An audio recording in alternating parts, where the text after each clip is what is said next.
Welcome to the Theory of Daily Fantasy Sports podcast. I'm Jordan Cooper, the co author of the Theory of Daily Fantasy Sports 15-hour DFS audio masterclass at theoryofdfs.com. Joining me this week, a man that has won more than me in the past 4 months than my entire DFS career. Uh, who I believe this is the first time you've ever been on a podcast or a show or anything. Most people know you from Twitter. Uh, you post some stuff on awesomeo.com, typically identifying, like kind of analyzing the 150 maxer type players in NBA, MLB on DraftKings. And Right.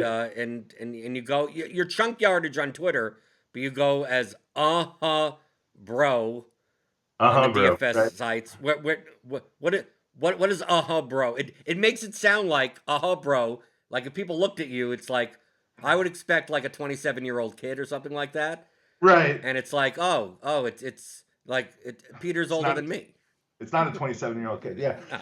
I chose that username back when I started in 2013. I don't remember where I got that username or why I used that username.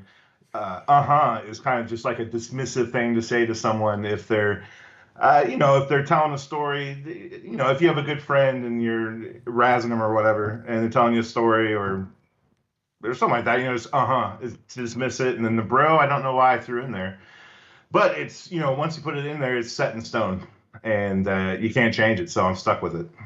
Well, I you've been on a bit of a hot streak recently, Yep. but you're not new to DFS. I mean the No, fact that I mean, I followed you on Twitter for probably at least 4 years or whatever, it's been a and while. and uh, I mean, I even put your lineups up on like Results DB when I do the Yeah. pregame show or whatever. So like if people are they're seeing this name on top of the like we have like the whistles go woo guy like Right. David like he's been playing for a couple of years, but like only in the past year has he really been like maxing out stuff and whatever. So we found out that he's not an idiot. He's actually like a professor or something.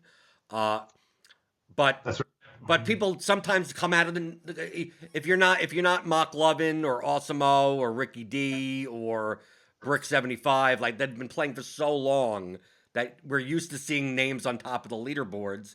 People would think that you came out of nowhere, but I mean you were around. I remember seeing you when Manny used to do Twitch streams. This is even before Study Minute or whatever. Because Right. because I used to Study. check those out. I was never in the chat, but I would check those out because that's the type of content that I like. I mean, that's the type of content that I create now. Yep. And can I pat myself on the back the fact that you've said on several occasions that your game has turned around a lot by finding my old Periscope videos? Yes. Yeah. That's a very fair statement. Finding you on Periscope a few years ago really did change my game. I did start pretty far back, 2013, according to Roto Tracker, and actually started out on FanDuel playing NHL and got into MME on NHL there and didn't like the look of DraftKings, didn't play DraftKings at all. I think about 2016, I made the switch. I got more serious about it, switched over to DraftKings, and started really trying to be a better player. But I went through the whole, just reading tout articles and liking who they liked, and then moved on up to trying to get a little more mathematical. Then Manny Laura's stream, that really did save me in baseball. I was struggling with DFS, and he kind of opened my eyes on how to play baseball correctly, and that helped. And then yeah, finding you on Periscope was very refreshing because you were different than everyone else. No time for stupid questions, and telling it like it is, and talking about math and probability, and that's what I wanted. You verbalized a lot of things that were in my head that I knew were the right way to go, but I just couldn't put it all together. So to hear you talk about it, just to listen to you talk about a slate for an hour makes such a big difference when I'm building with an optimizer. Yeah, yeah, Yeah. you could make the winning lineups, and I can't, right? Like I'm building 100 lineups tonight, also. And it's like, okay, I'm Yep. gonna go here. I'm gonna go here for leverage. I'm gonna build a lot of this or whatever. And I'm just like, why the fuck does you have a Willie Adamas one off? Like, what the? How the fuck did you end up with that? And it's not like I don't have Willie Adamas. It's just that I just Yep. don't happen to have him in that. Like you look at the lineups and you go, I was in the right place, just didn't have that. The one guy that double donged as a one off, you're like, oh, I have him in like 3 lineups, and it's like, oh, but they're in the stacks that didn't do well, and then you're looking at Sure. it going, dude, this guy's doing exactly what I'm doing, and like, well, obviously, like I play less lineups than you, so that's a little bit. I mean, I'm much more Yeah. of a nit, uh, but uh, what was that transition? I think many people that listen to this podcast and buy the course, theoryofdfs.com, are Sure. transitioning from that, like who are the good plays, right? The 1v1, 2v2s, or like, should I do 5-3 or 5-2-1 in baseball? Should I do 3-2, and like asking very specific things that like there is no answer to that. Like, well, it depends on the lineup, it depends on the contest. Uh Yep. how did you transition from like the more mathematical approach, and from there do you build your own model? Did you go further where you have proprietary things, where you're not just aggregating projections and doing sims? I mean, people do sims and do stuff like that. Sure. You don't have to delve into like your exacts, Right. obviously, but is it going from, because obviously you can't just go from, oh, now I get it, I'm going to make a model and simulations and everything. Like there's going to be a progression to doing it on your own. But was there like an aha moment there of like, here's the game theory of DFS, and now I can at least utilize the tools. I understand now what projections are. I understand what the boom bust tool is, like what mathematically it stands for, and how people will misinterpret that, Hmm. and then maybe even go further and going, well, I'm going to see if I could do better than even that. Yeah. I mean, definitely. There's the progression there. I had obviously. I've never gotten into Sims. I hear Brick talk about them on Lols. And I know others use Sims. I don't do that. I think I use some tools that are based off Sims. You know, some of the Osmo tools are, and I think Roto Grinders probably. Well, I don't know if they use Sims at Yeah, all to Slate get that. IQ, we do a Yeah, simulation of a okay. slate. Yeah. So I love that kind of stuff. So I always look at that for each slate. As for an aha moment, I don't know. I don't, like I said, I don't consider myself super sharp or super smart. I was very determined to learn DFS and get better. I saw the same people winning, it felt like, every other night. There were the same people at the top. So I knew there was a secret to it. And just listening to things like the theory of DFS, like your podcast, like you talking about it on Periscope, and other sharp players talking about things like probability and whatnot. That got me right in the right mind frame, looking at projected ownerships and projections, thinking about GPP theory, and yeah, with another year of experience under my belt here, I'm not doing anything real different than I was doing last year. I just think another year of experience has helped with baseball, and I do think I'm getting, what is it? What do they say? Hit with the variance stick right now. I'm getting lucky. I don't expect this to continue the whole season, but it's been great while it lasted. Right, but it's not just baseball. You're also doing basketball, and you have to admit that basketball, that NBA GPP play and MLB GPP play are much different. I mean, Completely different. obviously MLB has so much more correlation, while NBA doesn't. And then we also have NBA with like, especially this season, like anything Oh, that it's any lineup you made 5 minutes before lock is not the same lineup that you end up with by the end of it. Uh, so to sure. me, I think it's very impressive that like you started with hockey. So like to me, hockey and baseball go a little bit more hand in hand because Mm-hmm. correlation matters a lot more, but in NBA it Relation's doesn't. huge. Right. So to me, I find it impressive that you have multiple skills. Like in NBA, you're utilizing primarily like a leverage type of like different types of constructions that people would not be using. While in Yep. MLB, you're kind of just going, what stack has a higher probability of winning than what will be owned, and then just going. give me 20 of those. And I mean, I guess do I'll do tell you you what believe I've said this on the pregame show. I've seen it in Roto Grinders Discord plenty of times. Do you believe that MLB DFS, GPP, large field primarily, uh, is much more overthought? Like more people overthink it, where it just comes down to like yesterday on yesterday's slate. I know this is people maybe listen to it later on a different day. That like I'm just looking and going. I'm building 100 lineups. Anything could happen in baseball. So I may have a stack of almost every team on the slate, but I may not have many of. I may have one pirate stack, maybe, right, or something like that. But I'm like, okay, I think the Mets are going under owned. I think the Cardinals are going under owned. I think the Blue Jays are going under owned based on what I'm seeing. And then it's not like I'm not sitting there going, well, should I play Guerrero in this spot or should I play this and this? I'm just like, right. give me 20 Blue Jays lineups. Let them be diverse. So I'm not just playing the same five guys in all five stacks. So, if Joe Panic has a game, at least I have him in one or two lineups. Like, is it more? I've always viewed it as like, find the teams that are underowned, stack them a bunch of different ways, make sure that the total lineup ownership is still low enough. So, like, if you are playing a chalk one off, you're not playing the chalk SP2. You Sure. could do that at a lineup level. And then you're basically just going, here's the wall, and hopefully one lineup sticks. Throw That 150 at it. Yeah. Right, that there's no secret of like I'm going through individually going, should I play Bichette here or should I play that here? It's just like Exactly. whatever And it of comes out to course, be based on the numbers is just what it comes out to be. yep. And of course, that's I'm the same way. I don't look at individual batters for the most part. I'll make sure I'm not getting a lot of a chalky cheap guy. Alex Kirilloff, right? Right, right. Alex Kirilloff. I do. I know you've been talking about projected ownership lately in baseball, and it does seem a bit off. But I was going to say I basically built a process for each sport using the optimizer I use. And a couple years ago, I was really into rewind lineup study, looking at what the pros do, and that really helped me refine my processes for each sport. So now I got it down as much as I can to basically just needing the projections.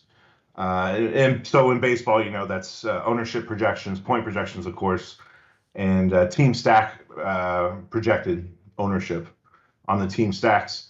And just go through there. I don't look at individual batters. I just think of it basically, decide what I'm going to do with the pitching pool, and then decide what I'm going to do with the stacks. And then a couple other things that I've figured out along the way that I think help make me get a bit different. But I still make mistakes. You were talking the other day on your daily show that reviews the slate the night before about having Toronto stacks but not having Vladimir Guerrero. And yeah, that was me. I think I had a good amount of Toronto stacks, not a ton, but I think I just had one with Vladimir Guerrero.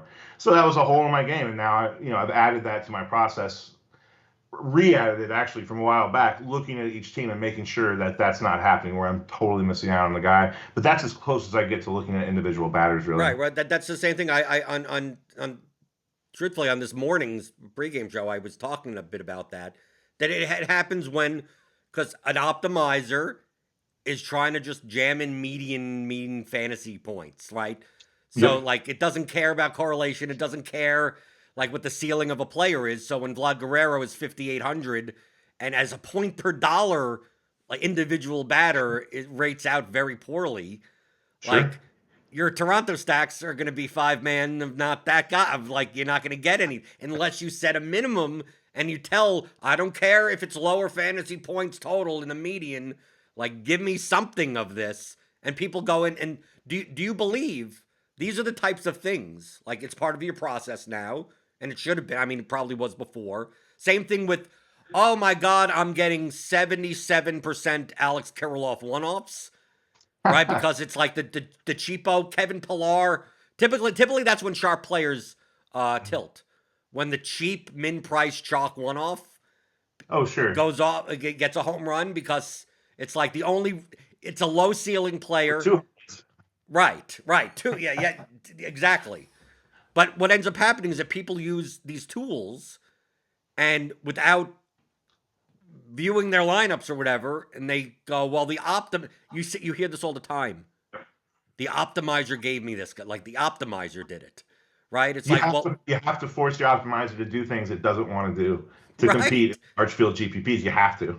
right. But You what can't ends up just select happening it. is that you do your first run, you get 77% of a $2,700, Avisel Garcia batting third, or something like that, Yeah. and you go like, well, from a mean perspective, a median, like he's a good play. Like if you're playing double up, sure, great. But do you want in your 150 lineups? Do you want him in 100 of them? I mean, like doesn't mean you X him out, but you have to tell the optimizer that I do not care as much about this median number as I care about ceiling and diversification of my Brewers stacks. That I don't have Avisel Garcia in literally all of them. And then when Jackie Bradley Jr. at 3,200, which is probably a worse point per dollar play, hits that home run, and you're sitting there going, I played 20 Brewer stacks and I got them in one lineup. Like to me, those are the more, because once you've decided on a strategy, you've said I want to stack the Brewers, I want to stack the Blue Jays, I want to do that type of thing. Like you want to capitalize for when you're right, but you don't necessarily have to be exact. Like when you Right. multi-enter, especially, you're going like what I Philly stacks with Roman Quinn at 0.47% ownership yesterday. I have in two lineups. He got 12 points, and I'm like, okay, maybe the bottom of the order Phillies goes off. I got Real Muto in there. Okay, it's going well. They kind of died off. It didn't matter. Uh, Sure. but it's not like I'm going in going, oh, I can't play any Roman Quinn. Like so many people that play look at that and go, how do you, when that happens, when Willie Adames one off in your shortstop goes off, they go, how is this not luck? Like, Right. but it's you're admitting, and we're both admitting that there is luck involved in like what how did he get in that exact lineup? Like Yep. that's something that we didn't control specifically, but we put ourselves in the position to get lineups like that. And if Roman Quinn, if I have a Roman Quinn one off in a first place winning lineup because he just fit, That would be something. right? But that's what happens. Harrison Bader batting eighth, okay, double dong, and then it's like, oh, how did you get him? Like, I think the misconception is that people think that we're going through lineup one by one, going, nope, I played him in that lineup for a specific reason, and really to pull the curtain, like the Wizard of Oz, is like Right. like most we're not thinking that. It's just that's how the math worked out for that lineup, and that's it. When I look at the lineups I've created, I'm looking more at keeping in mind I know what the optimizer wants to do based on projections. I know what the field is projected to do. So I have all that swirling around in my head. And then have it make the lineups. So when I'm looking at the lineups, I'm looking, is it trying to plug in pitchers, high dollar pitchers at the expense of bats? So do all my lineups with a certain stack kind of look the same with horrible one-offs? Um, Things more like that, and who is actually in the stacks. But with baseball, I don't look at the lineups as much as I do with NBA. That's for sure. NBA is a whole other beast. So what do you do for NBA? What's because we have an NBA, what ends up happening is that we get some team is sitting half You're their actually players. breaking up there. There's some team is sitting like half Oh, their players, and then you get like the $3,500 guy that's going to be like 67% owned. You get like constructions where it's like, oh, everyone's paying down for this center, and it like the construction almost builds. It's like the chalk construction builds itself. So what do you right. do in NBA? Because in MLB you're stacking. I mean, it's kind of like half of your lineup is like already taken care of, and it's just fitting stuff around, and the variance is so high that it could be zero, it could be 20. Who knows what happens? And but in basketball, It is. the it's more likely that the median projections will be accurate. Like the It's the range of most outcomes checkable on a sports. player is going to be much narrower. So Mm-hmm. how do you handle NBA using the tools and building 150 lineups that's different from MLB? Well, of course, the procedure used in an optimizer with MME for NBA is very different than baseball. I use tools like a boom bust tool to uh, to help decide who's going to stay in my player pool. So I edit the player pool pretty heavily. I go team by team and create groups to to get rid of negative correlation, and probably pretty more aggressively than most people would for those large field GPPs. And have different things on it, like from looking at past or looking at good players play, salary minimums, ownership maximums, projection minimums for the lineup as a whole. And that basically gets me to the initial lineups I want to use for the slate. And from there, it's basically just looking for any late swap opportunities, any kind of news, because that's a big deal in basketball. I've made money in basketball, but I don't compete as often as I would want to in basketball. It's been very difficult. I just took a week off of basketball because I was just getting killed. Until you win 100,000, and Yeah, you come back and you win 100,000. You yeah, have that a was my nice week first. off. Way to go! That was my first night to Can you play. take another week off so someone else could win? I don't know how to explain it. I did what I normally do. I did do a couple of late swaps last night, and it worked out. Like with the groups and the settings, the optimizer put the right players together. I guess I'm pretty good at jumbling up the good players. It just usually does not an exact right order to win a GPP, but yeah, every once in a while. But to some people, they'll listen to this conversation and what you just said and ask, well, what are your settings? You must have magic settings. But I think Right. the key part of what you described is the before you got to the build settings, to like what players am I taking out of my pool? What players am I going to have more of based on the math, based on boom bust, based on smash percentage, based on whatever. Like coming up with the strategy of people are going to pay up here, they're going to pay down there. So I'm going to have Yep. more of this and more of that. Like you're thinking that in your head before Yeah. you're not just going, because so many people ask about optimizer settings, right? Well, how Yeah. much The what twelve randomness and what percent? uniques do you use? Right. What 12% random is? 15% random is? Three uniques? Are you doing like and like to me all of those are just like they're just little like little console of like I visualize the lineups that I want and whatever settings I need to use. Some Hmm. days it may be this, some days it may be that. You just like I want to build like in MLB, you'll build lineups and you'll go, I'm not getting I'm getting too much of this and too much of that, and like mathematically, it kind of doesn't make sense. Like I'm trying to play a cheap stack, but also play a cheap pitcher, but then I don't want to have Acuna as a one-off or Trout as a one-off at 20% owned, and it's the optimizer saying, dude, if you want to spend like 49.5 in salary, you like I can't do this for you. And it's like, Right. okay, well, how about if I set the minimum down to 49? Can you do it for me now? And then I do that. Now this $5,200 guy, I'm getting 39% of, and I'm like, I don't want that. So I'm like, well, how do I get the $5,000 guy more? Well, I could change his minimum exposure, or I could just turn up randomness to like 10%. And it's like, okay, now at least I'm getting a mix of both of those guys now. But Yep. like, More. I'm not said, no one's like going in and just like, okay, I have 74 settings that I set in my optimizer and then pressing a button and then uploading. Like it almost seems like a lot of the questions about the tools come down to that, and it's like just like what we said before. Well, the optimizer gave me this. It's like no, the optimizer is an efficiency tool for you to build 150 lineups so you don't have to do them by hand.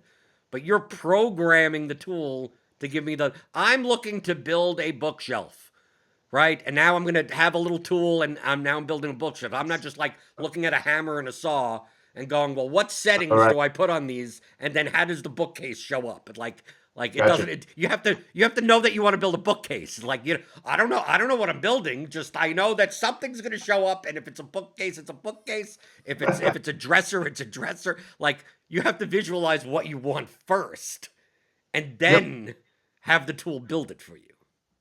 Yep. I agree with that. I try to be in that frame of mind when I'm building. But I think the same things you do to an extent when I'm doing it. Like I say, I don't think I'm as sharp as you are with the game theory How stuff. you, Not you by a lot. have to be. You made more money than me. You keep on saying this. Like, dude, you made more Well, money in like 3 months than I've made in 5 years. it's going pretty well right now. With MLB with the 150 max. I think I might have banked one or just got second place. I haven't been doing great in that, but with the higher entry stuff in baseball, has been treating me pretty well. Do you okay? Do you how do you treat that? I know a lot of 150 maxers. Like they'll build 150 and they'll put their top 20 into 20 max. the top three and the three max top one. Do you do something like that, or do you specifically like I'm going to choose the specific lineup, even if it's not the top projected Oh. or the top? Oh, like how do you? I mean, to me, Yeah, you could talk about that process because we're not talking about lineups, but do you try to exploit? Me personally, I try to exploit that.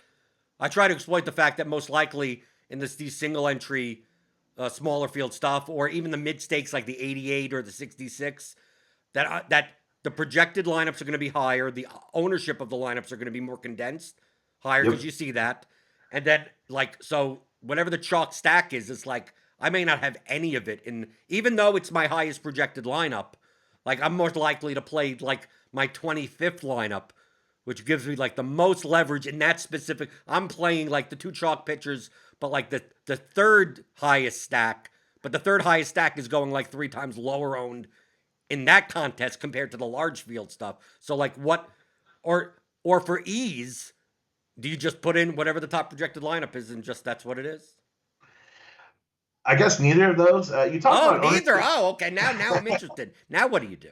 Well, I don't think it's that interesting. I basically just, if I need 20 lineups, I use Fantasy Cruncher, so I crunch 20 lineups. I actually use the late swap feature to enter the slates, before they've started, because it's nice. It lists out all the contests you're in, and you can crunch 150 for the main, and then 20 for the next, and 11 for the high stakes, and that's what I do. And I got to that place because I get crushed in single entry three max tournaments.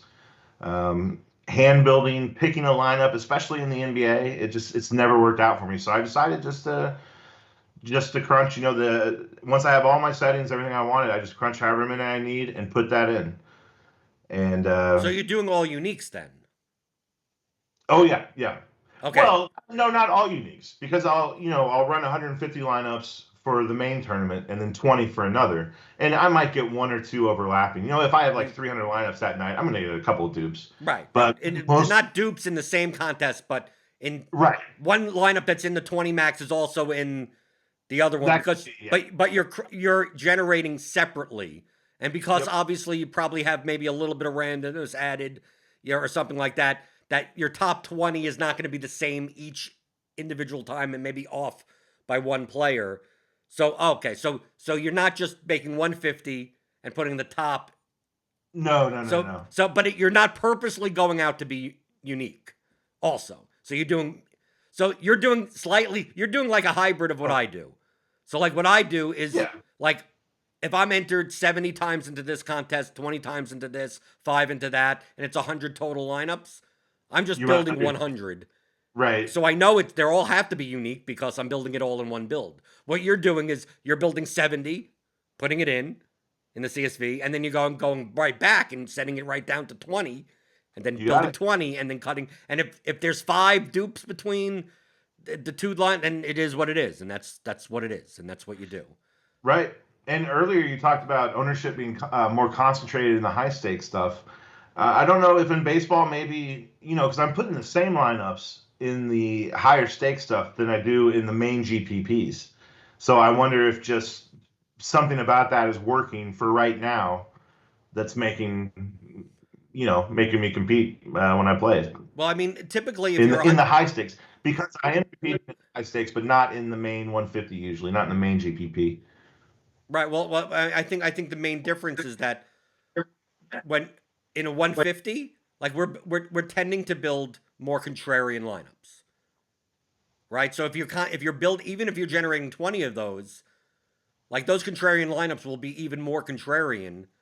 Yep, So that hence why you're like you don't even have to do what I like. Like my top projected lineup, since I'm building it for large field, is going to have enough leverage for large field. So obviously it has way more right, leverage already in exactly. the single entry. So like that's why I'm saying like when the Yankees are chalk on a slate, I barely have the Yankees. So it's like I'm Right. naturally going to be contrarian single entry because most likely my highest projected lineup is not even going to be a Yankee stack because I don't even have Yankee stacks. I'm more likely just not to stack the Yankees at all, but to allow them as getting one, two, maybe even up to three in a lineup. A lot of times I want to allow three.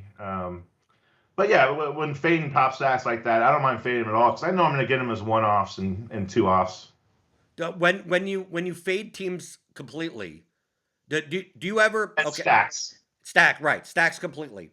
Here's one thing that I struggle with. Uh, when you're playing mathematically, it doesn't matter. It's a mental lapse. So let's say, for instance, let's just use an example from last night. We had Okay. Glasnow, right? Okay, so Glasnow is going to be probably overowned now because the two postponed games. Uh, but of course, you had to spend money somewhere. So I mean, whatever. Well, Uh, I had none before games started getting canceled, and I had to get some glass now after the two games got canceled. right. Well, that's what happened to me. I was planning on playing none of them. I was Right. literally planning on playing none.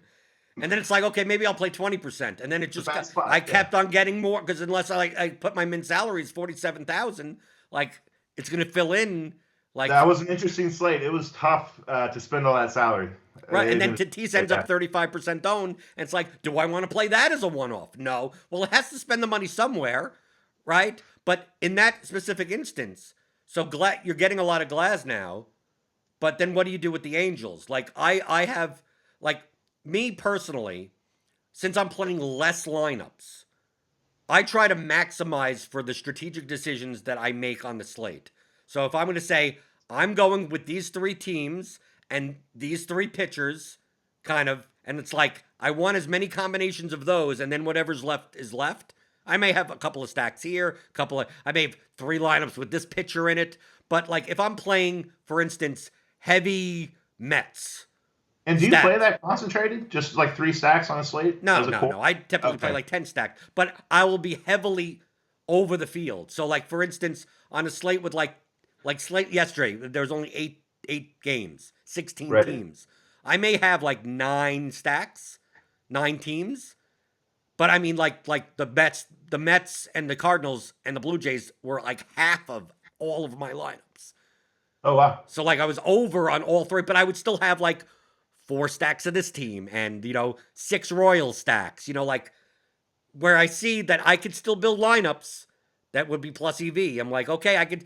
How about a 5-man Royals with 3 Mets? That works, right? How about Steven Matz in my Blue Jays lineups and then play Tatis in that line? Okay, that works out, right? I Yeah. could play the Tatis chalk in that lineup. The Twins stack, but don't play Buxton, but you're playing, like there are ways to make those lineups. I just don't have as many of them. But let's say, for instance, I'm heavy on the Mets, but Wainwright's also there also. So like if like a quarter of my lineups are going to have Mets, either as a stack or as one-offs, Uh huh. technically, I mean, the lineups are independent from one another. I could still have Wainwright lineups. I could still have Wainwright lineups. The only thing is that both these lineups are negatively correlated to each other, and Yeah. it's like Those are stacked I'm against each other. automatically hedging my I'm increasing my ceiling but lowering my floor in the process of my entire portfolio. Hmm. Are you the type? And then because on top of that, if I'm playing, let's say I'm playing Glasnow, like do I just X out the Angels, or is it Oh, okay to have a Trout one off in a non-Glasnow lineup? It technically is. It is. The sure. lineups are independent from one another, but as a portfolio of lineups of you're building 150, is like if you're gonna have 70% of your lineups with Tyler Glasnow, like having 3 lineups with Trout in the non-Glasnow lineups, like are you more likely to just I'm just Xing out the Angels so I don't have to worry about do I have Iglesias as a one-off in some random lineup like that where I'm building lineups that are so contrarian to each other. Like I don't mind building diversified lineups, but it gets to the point where if you're building where every lineup is a hedge of every other lineup, like you get You can into get the too case where diversified. if you're Sure. playing 50 or if you're playing 150, you have a little bit more leeway to do that. But let's say Yeah. you're only playing 50, like I'm only playing 60 lineups.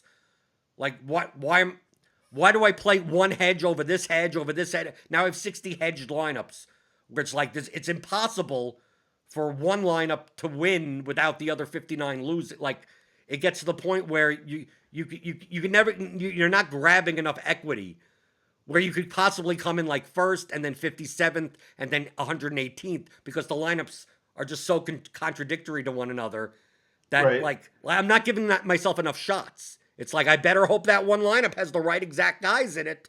So I'm much more likely to just X out team like I'm not playing the Pirates. Just like I don't care if Brian Reynolds may possibly fit in as a one off. Just like I'm playing the San Diego pitcher, I'm not playing the Pirates, and they're just Xing them out of the pool so they don't even show up as one offs as possibilities. I'm under the impression that I'm in the minority for doing something. You're less likely to X out.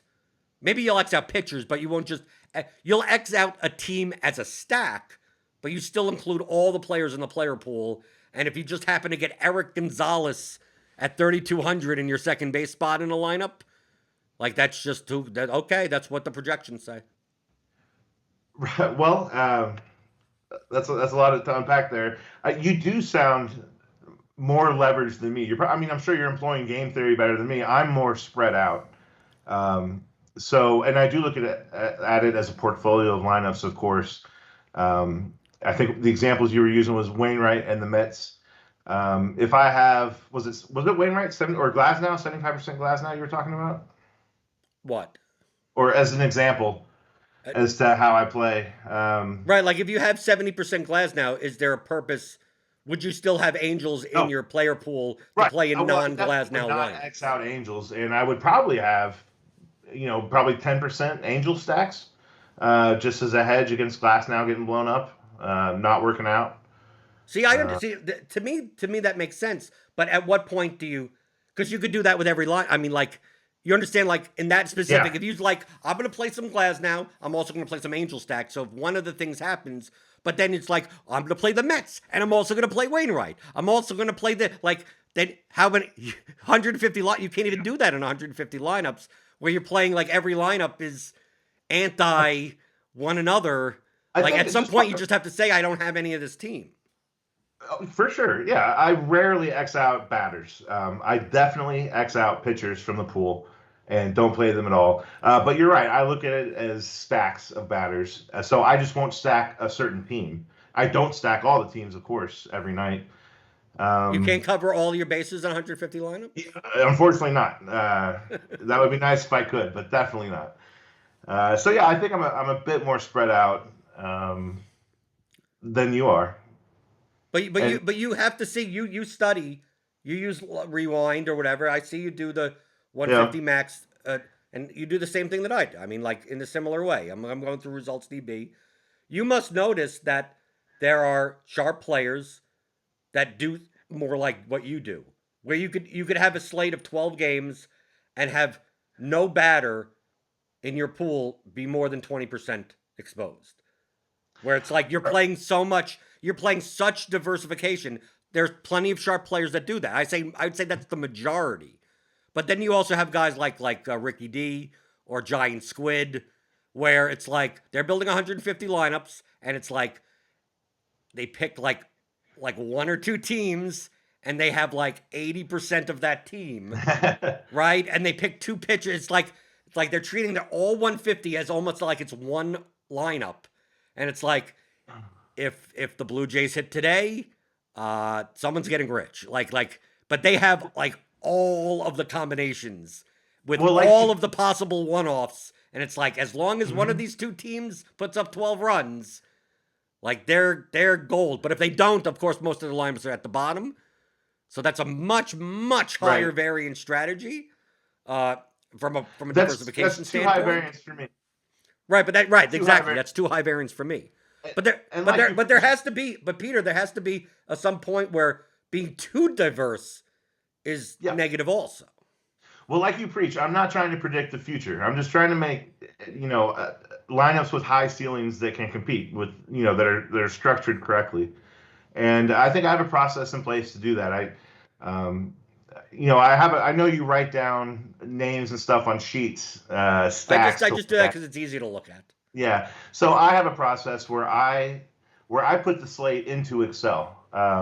Not the projections and stuff, just the teams, the batter, or excuse me, the teams and the pitchers, and it helps me visualize what the public is thinking about this slate, who certain people like. It's got projected ownership on there. And that really helps me visualize it. I have a couple of things I do on the optimizer to, I cap exposure to hitters. I definitely cap or tell the optimizer what percentage of stacks I want. And that's based off a top stacks tool. I also have something I do to control what one offs I get in each lineup. So I'm not just leaving that up to chance in an optimizer. I'm not going to get, or I shouldn't get, a really low projected guy that's cheap and high owned. I might have a cheap, high owned guy in my lineup, but it's not because he projected really poorly. So that's something I worked on last year, was trying to control who I got as one offs, and it's been working out so far this year. But I definitely don't get. I try not to get too diverse, but more diverse than you. It sounds like. Right, just a little bit more, but that's primarily because I play less lineups. Right. Like Well, to me, why don't you play I'm 150? what? Why don't you play 150? Because I'm too risk averse for that. All right. The swings, Yeah. right? Well, baseball is so much different than basketball. 150, I can lose 50 to 80% if things go wrong. It's not great. Baseball, I feel like it's much more. I'm not as worried about getting blanked or losing 80% of what I put in, just because I am so spread out. It's a rare slate where I just get beat badly in baseball, I think. Well, for me, I'm more likely to, I would rather put have let reduce my risk of ruin, even if Yeah. it's reducing my EV, especially since I tend to play more contrarian. Right. If I was more willing to be more diversified, yeah, okay, whatever. But I'm more likely to I want to identify like basically 2 to 4 strategic directions on a slate. This team's under owned, this pitcher's under owned, this construction's like that, and go, if I'm right, I have a bunch of combos of that.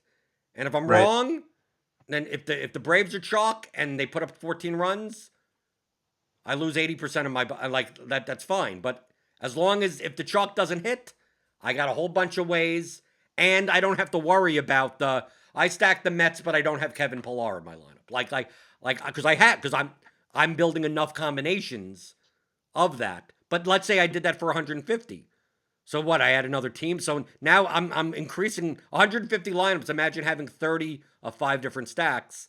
You could see how you could lose minus 80% ROI easily doing that. But 35 different stacks. no, 5 different stacks, like 30 lineups, 5 Gotcha. teams, 30 lineups Gotcha. each. Yeah. Right? You don't get any of the right. You're done. Right? You're dead. Yeah. I'm more. Yeah. On the bigger slates, I'm more stack maybe 10 or 11 teams, maybe even 12 teams. So I get that spread out. I mean, I do that also, but I mean, I'm doing Okay. it much lower. Like if I see a plus EV opportunity, I'm more Hmm. likely to double down. I view it very similar to blackjack, Gotcha. right? Like if you're playing blackjack, if the count's high, like there's a difference between a count of 4 and a count of 12.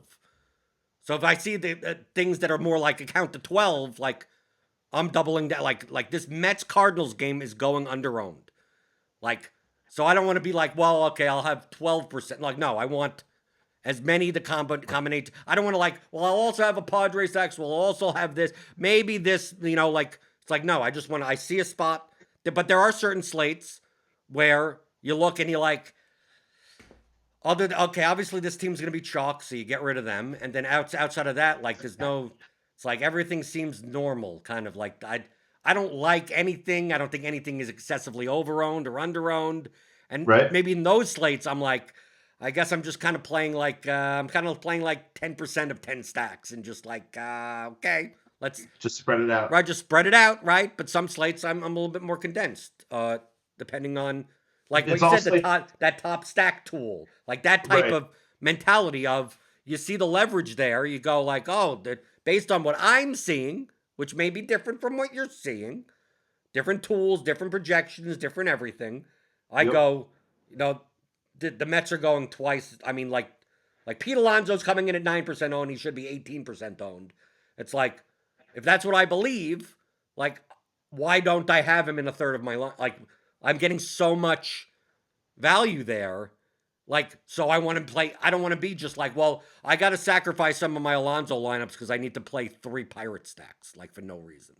Like, so I just like, yes, you're right. The Pirates could go off today. You're right, absolutely. And if they do, I lose. Okay, so be it. But I see where I try to figure out where the edge is, and I want to put my money where the edge is. But of course, you're never going to know that. That's the problem with DFS. You're not really going to know that by the time like an hour before the slate. Like, you're entering contest earlier in the day. You can't like increase your volume or decrease. It's all full. Like, right. It's 10 minutes before lock, and I'm like, there's no edge. Can I withdraw? Like, no. The contest's already full. I got to make my line. I mean, like, I got to make lineups. And then the opposite. I won't enter at all until a half an hour before lock.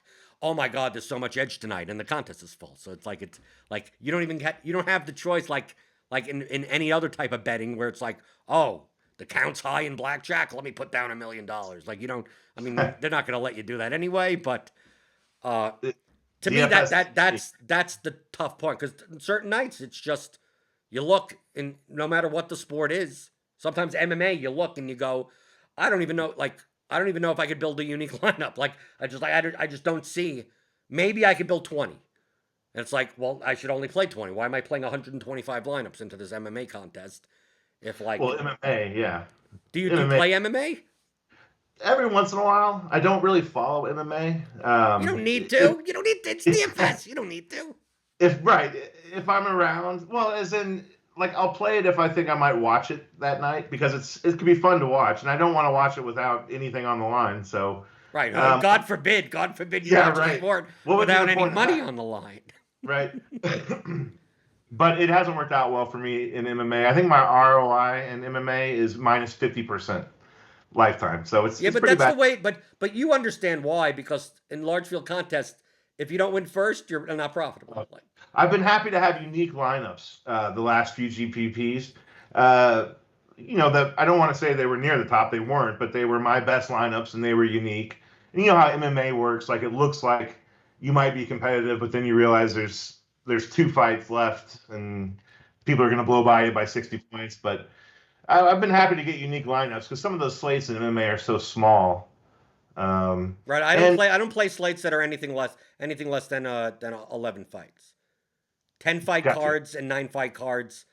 I don't know. I don't even know if it's possible to even be profitable on in large field. And I'm just making it clear, the large field stuff. Right. Maybe the 200-person contest, sure, but like I just don't like. I don't know if you can. I don't. I really, legitimately don't even know if you simulate it out a 9 fight card. Like, I just like there's less combinations than entries in the contest. I mean, it's Right. it's almost impossible to have a unique. And when it's winner take all type of format where really that's all that matters.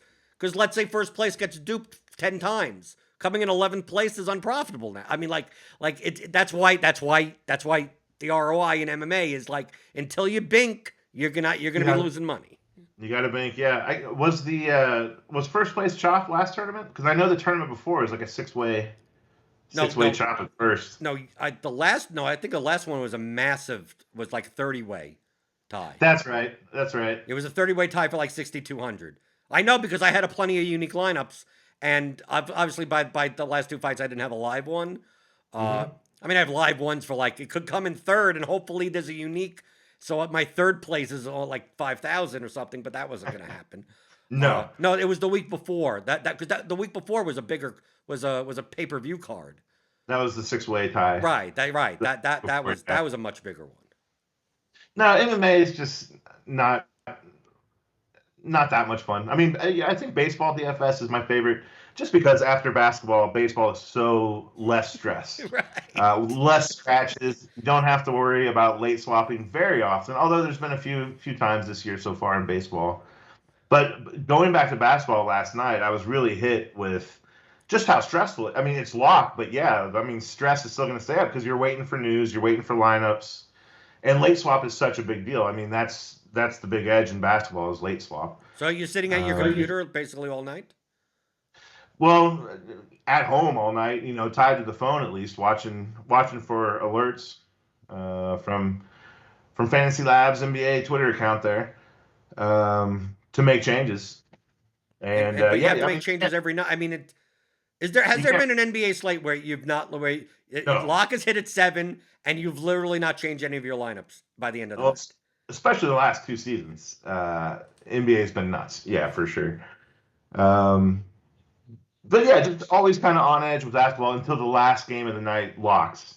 Or by then, if you don't have a chance, then you don't have to worry about it. But yeah, and like I say, lace off is big in basketball. So I don't know. I'll play tonight, but it did add a lot of stress uh, to lock. And whereas baseball, I think you might have compared it more to golf in the past. Just kind of like the lineups, Well, more and you like can set. football. I think it's more like NFL, right? Typically on Saturday night, Oh yeah, that makes right? sense. I mean, you rarely get the inactives where it's like Right. 11. Maybe you're waiting on Julio Jones or something like that. And even then, you can make two builds. What I typically do in those scenarios is I make, if I'm building 100, 150, I'm making one run with Julio, one run with. So I have both of them.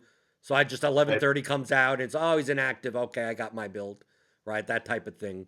Where baseball typically, other than maybe Joe Madden with the Angels or Dave Roberts with the Dodgers, like you get the The start, late you get lineups. the batting orders like with ample enough time Right. that you're really not. I mean, you're really not stressing now. But sometimes you get the scratches. I mean, Dodgers and basically Astros. the late Late swaps that I'm lineups. doing is like, okay, I guess I need to switch Chris Taylor with Gavin Lux, right? It's like that, like because the Hmm. Dodgers lineup comes out later. Oh, Luis Rengifo instead of Jose Iglesias. You're like that type of thing. So Are you rerunning in those that's what I was going to scenarios? ask you. Oh, you were gonna That's ask me. I'm lazy. I do global swap.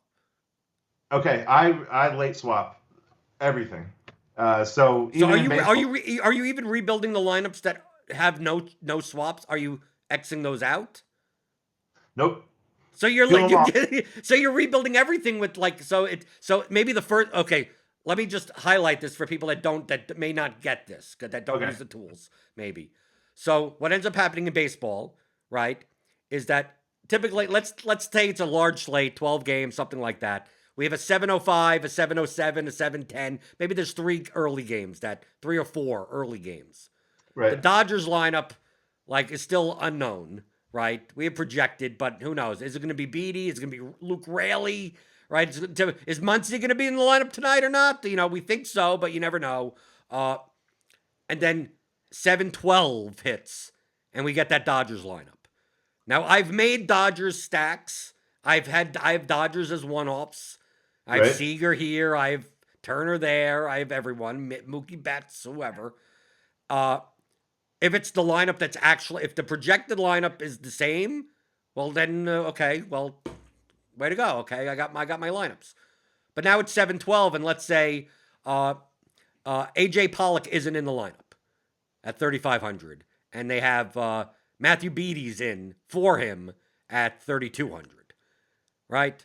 Like in that scenario, for me, since I care more about correlation than $300 in salary, is that I just go into DraftKings Global Swap Yep. and I go, give me all my 14 Pollocks, turn into 14 Beaties. Now, regardless of if Beatty projects probably a little bit less because Pollock's still a bit better of a hitter. So the lineups would change if I went into a late swap tool. It may not give me 16 Beaties, but I'm primarily playing him in stacks anyway. So he's still in my 5-man Dodger stacks. Now, obviously, if it's a scenario where it's Mookie Betts that's out of the lineup, like, dude, do I want to global swap Betts and then play Beatty and leave $2,800 on the table? I could use that No, $2,800 elsewhere. I know the Some answer to that one. Yeah. sometimes in those scenarios, out of laziness, Betts becomes Trout, right? And then now I Right. have a 4-3-1, I have that type of Dodgers stat, something like that. But Well, that's a way to do it. some in those scenarios, typically I'm using a late swap tool. Mm. Okay, and those Right. where the salary discrepancy and the positional discrepancies are so big that it would be much more advantageous if I just rebuilt those lineups. But when I put the lineups in the late swap tool, I only check the lineups that they're in. The Okay. lineups that if I don't have any Dodgers in the lineup, then why am I changing those lineups at all? Right. So I could uncheck those lineups. So if I have 16 Mookie Betts lineups, it's like I want to late swap all just 16 of these lineups, right? And maybe out of the 16, I have 11 Dodger stacks and 5 lineups with Mookie Betts as a one-off. I calculate that. I go, okay, about half of those lineups, 60% of those lineups are Dodger stacks. So I make sure that 60% of those lineups are Dodger stacks. And then whatever comes out for the other lineups, and just at that point, Peter, that's what I'm just, whatever happens, I just need Yep. lineups, give it to me. So are you doing more of that, or are you legitimately rebuilding even the lineups that the Dodgers aren't even in? Yes, I am legitimately rebuilding Really? the lineups the Dodgers aren't even in. What? I mean, what's the difference? As long as everything conforms to what you set up as settings, team stack percentage, any kind of salary or ownership filters that you have on, if you have them, as long as they still conform to everything you did at the beginning, then I don't see a big deal. Yeah, some of my one-offs are going to change, but I don't know. I mean, You're right. You didn't know what to begin with, right? And anyway. Yeah, I don't know what they're going to do. I mean, I'm sure a tout really likes this guy that I had, and now I don't have him. I have Willie Adames or something, who I had last night, and he had a home run, a double RBI, and I don't think he was that owned, and I don't know if I had him originally or if I got him in a late swap. I think there were some late swaps last night. I think an Orioles outfielder didn't start that everyone was expecting. Haggerty and Stewart for the Orioles. That's right. And Haggerty really, are you going to late swap? Haggerty got out, and then Trammell is putting in his place. Well, Trammell, there's $100 difference. Just switch. How many I had a couple of Mariners stacks. I had 2 Sam Haggerty lineups. You know what I do? I switch them over to Trammell. Like, it's the 9th hitter. You're rebuilding all of your lineups because of that? It's slate dependent. It depends on when the game was in the slate. I mean, if it's deep enough into the slate, most of the lineups, even with late swap, are going to stay the same. Right. And only the Dodger stacks are going to change. And it's going to leave in Pollock, who got ruled out. So I have to go in to that lineup and make changes manually to a couple. If it happens early on in the slate, then there's so many options. It's no big deal. I don't have to. Right. No, I understand. I understand. But yes, yeah, I really am. All 150 over. It's so easy. It's a couple pushes of a button, spits out a new 150. I just check it, make sure nothing weird happened, throw it back in. Okay. These are the skills. It's a skill game. I do that for NBA as well. I mean, like I said, I can't pick. I'm horrible at single entry 3 max. I can't pick players. I'm not using the thumbs up, thumbs down tool or manually adjusting projections because I like someone or they have a great matchup, all that stuff. It's already in the projections anyway. I mean, you'd be double counting it. So why not just trust the optimizer? I'm in it for the long haul. If I lose, trust the projections. Don't say trust the optimizer because people will be like, "Oh, it's telling you what to do, right?" The optimizer is speaking. Well, I'm trusting the optimizer after all my settings are in place and all my thoughts have been put into the calculator, and I've told it what to do, and it's conforming to that. So yeah, based on projections, give me lineups like I wanted at the beginning of the slate, without having to do a global swap off one guy, and maybe that's what makes me different and puts me at the top that night. I mean, why not? But that's random chance. Yeah, but over time, with my settings and projections and experience, I think that's what plus EV. Right. Well, because the one-off stuff, right? Because the fact that who was the one-off in the lineup? The projection difference is so little, and it's like. But people look at that, and they must look at that, and they go, "You're playing 150 lineups." That's where the whole thing of you're playing. That's you only win because you're playing 150 lineups. But you do this analysis on Twitter. I don't think people. I mean, 90%, 5% of people that don't pay attention to anything. You could explain something 7 million times the same way. You know that. You tune into my shit, right? Right. I repeat the same thing all the time. I yell at stupid questions. But you did this. Yeah, it's fantastic. This analysis on like 150 max players. You'll have tweets. You'll show Fantasy Cruncher, the rewind and whatever, and you'll show like, there were 88 150 maxers yesterday, and 7 made a profit, and of the 7, 2 made where it came because the guy basically the person that won was the profit, and then like 5 others barely made any money, and then 81 people lost money. Like, it's a common theme. You don't see how often do you see there was 114, 150 maxers, 77 made a profit, and for Never, like you never, right? But how never. come this whole notion of, well, you play 150 lineups, you can't lose, and it's like, dude, actually you lose more often because Right. you have to make up if you're playing a $10 entry times 150, that's $1,500. Like 10th place is 1,000. So it's like you need to. I, I completely understand where people get that notion. I mean, you see a lot of the 150 maxers. It's like a roulette wheel of 150 maxers winning. It can feel like that. I don't know if it really is like that.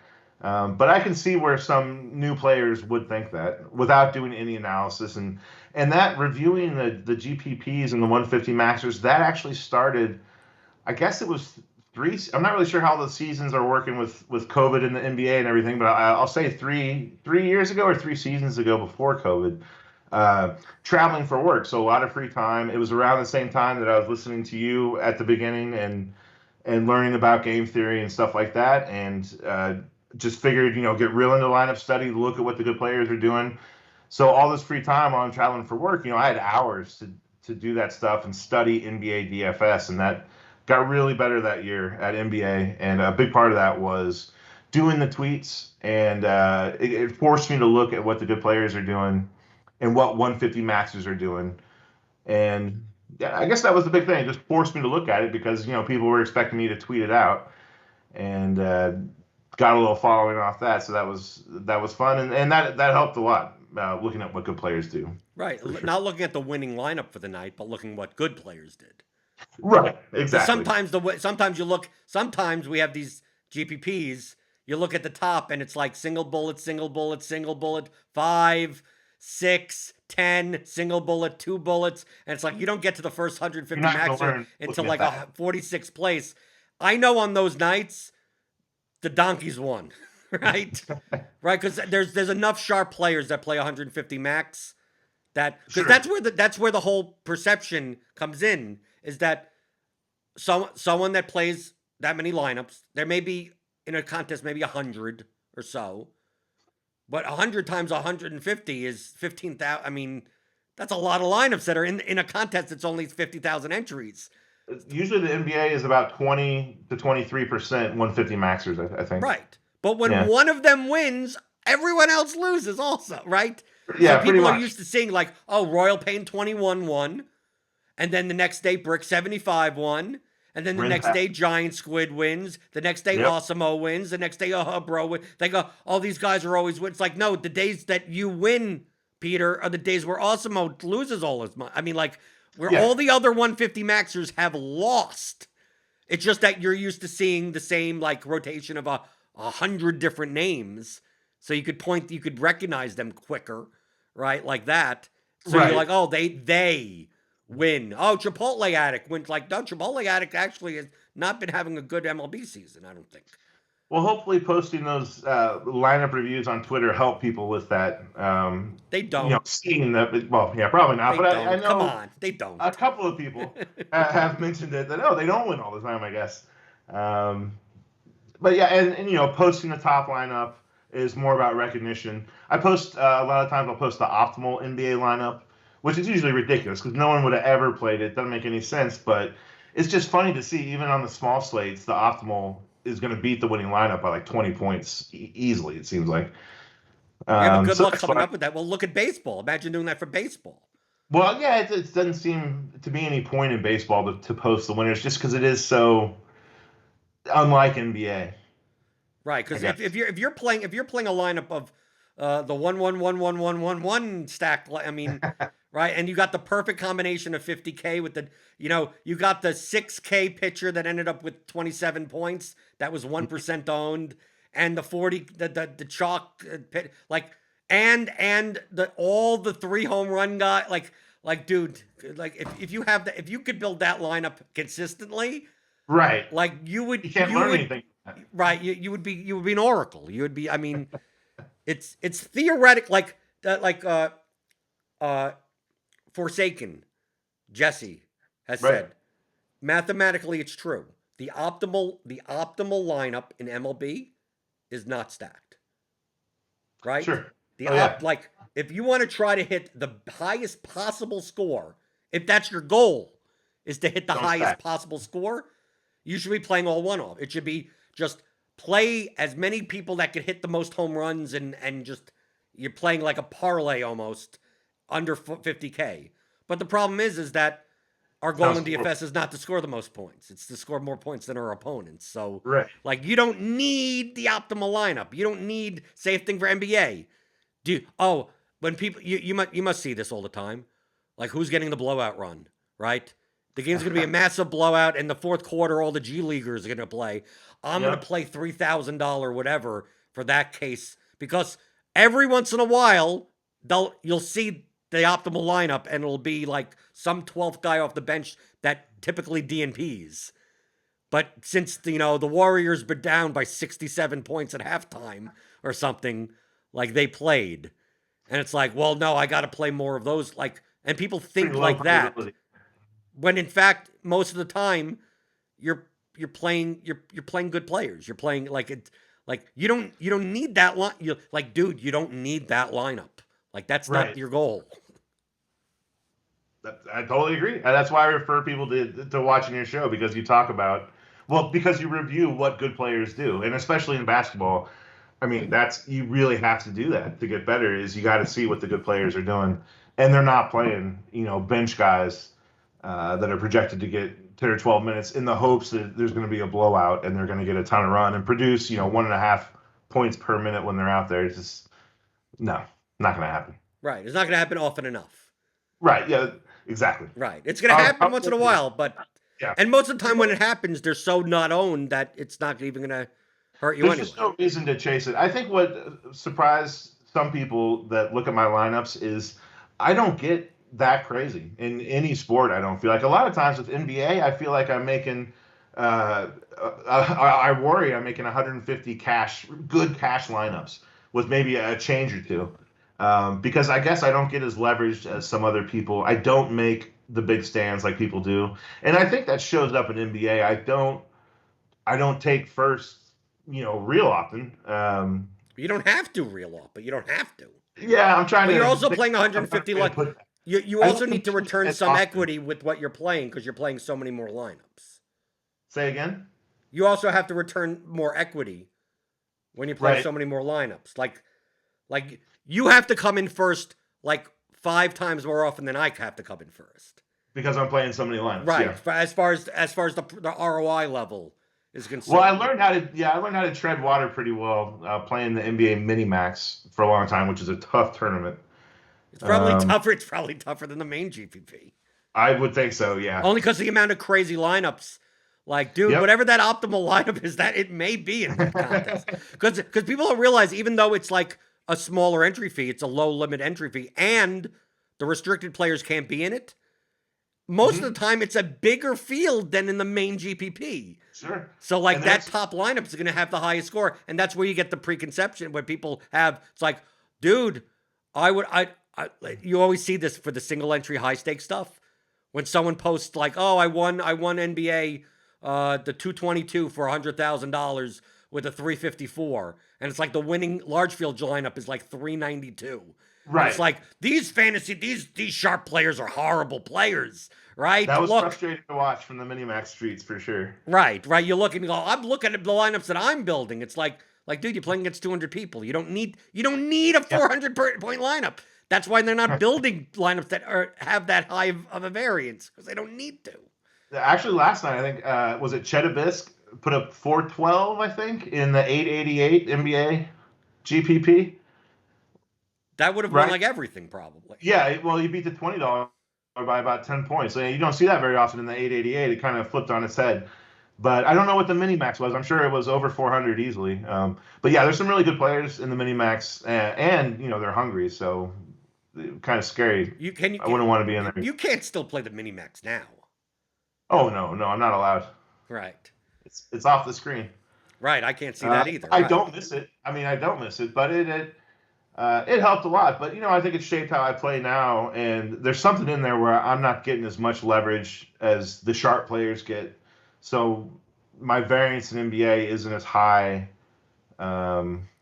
And maybe I don't know how to describe it perfectly, but I don't compete as much as in NBA But as I would like to. you probably tend to cash more lineups or get lineups in like the top 20 versus the top 5. Exactly. So Yeah, so that's so you're not you're having a lot more nights that are like minus 10%, minus 15% versus right. minus 40%, 45% type of line. Yeah, especially lately with how I mean I found the NBA really difficult the last month or two. I mean I would think it'd be the hardest it's ever been, and I was just getting beat up every night, and that's why I took a break from it, and then got lucky last night. But yeah, it's definitely different for me. Like MLB, I'd have to check the Roto Tracker, but I think I have a lot more 1% finishes there than NBA, and that's just part of my process. It's tough to unlearn and go for that leverage. And it's a different style of game, so I guess I'm worried if I switch to that style, it's going to be pretty costly while I do it and learn it. So